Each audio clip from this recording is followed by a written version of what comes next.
Powell, his language was pretty as hawkish as could be. Market just, as you said, has been going down, down, down the last week. I'm being more and more convinced of a potential narrative where Powell and the Fed is just like determined to make sure inflation does not crop up and just kind of they're going to stuff it out, any way they can by raising rates and ruining the economy. I'm a little worried about that, but I think Tesla will still fare well and grow. The good growth stocks will, but a lot of innovation will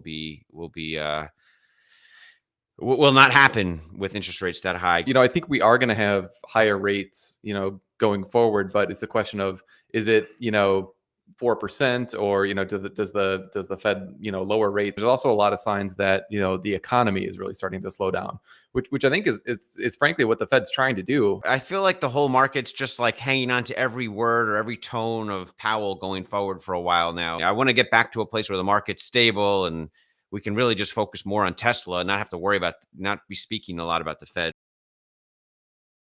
AI Day Part 2, right? AI Day Part 2, Friday. That's the biggest thing. If you're a long-term Tesla investor, especially, that's the biggest thing you need to know about. I mean, this is historic. I mean, I think most seasoned Tesla investors agree that believe Elon and agree that it's the top priority is to recruit new talent for AI stuff. To me, the most likely outcome, and I still have a very low confidence that this is what it would do, but the most immediate task that it should be trying to accomplish is something on like the manufacturing side within Tesla. I would be super impressed if they just like built the like mechanics of it and then explained to us that they just use like AI, like neural net training to teach it how to walk rather than like programming it. I also can't wait to hear more about Dojo, because that was like, kind of blew my mind. Maybe I'm wondering if they're going to do like a chip update and a Dojo update. I would think they'd comment on those two things at some point. I do think there's not going to be like a stock price reaction. I think most analysts aren't going to get it.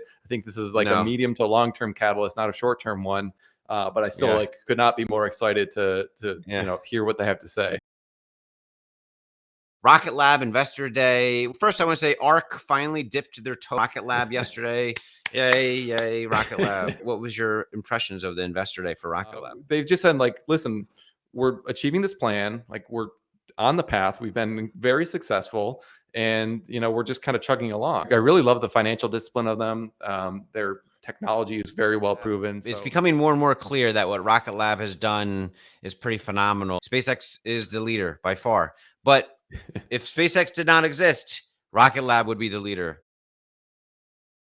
I do think it's too high a price for the average consumer, but I don't think the average consumers are buying Teslas right now. Like for U.S. deliveries out of Fremont, the strong dollar doesn't really impact very much, because most of the materials are sourced locally, paid for in U.S. dollars. But when you start looking at exports, then like the fact that the dollar has strengthened a lot relative to like the euro and especially the pound and the Australian dollar, then your revenue side of the equation can get hit a little bit. Most of the exports these days are from the Chinese plant from Shanghai. About half the deliveries are for the local economy there. So again, you've got Chinese yuan denominated costs and Chinese yuan denominated dollars. And so the only foreign, like when Tesla reports them, then you've got that gross margin, which you have to like adjust back to US dollars. So there's like that piece of it, which is a little bit of it. I think it's like a 6% decrease, something like that. So I went through that exercise earlier this week, and it was coming up with a little over $200 million. I would suspect that there's some amount of a like foreign currency translation issue that does hit the income statement this quarter.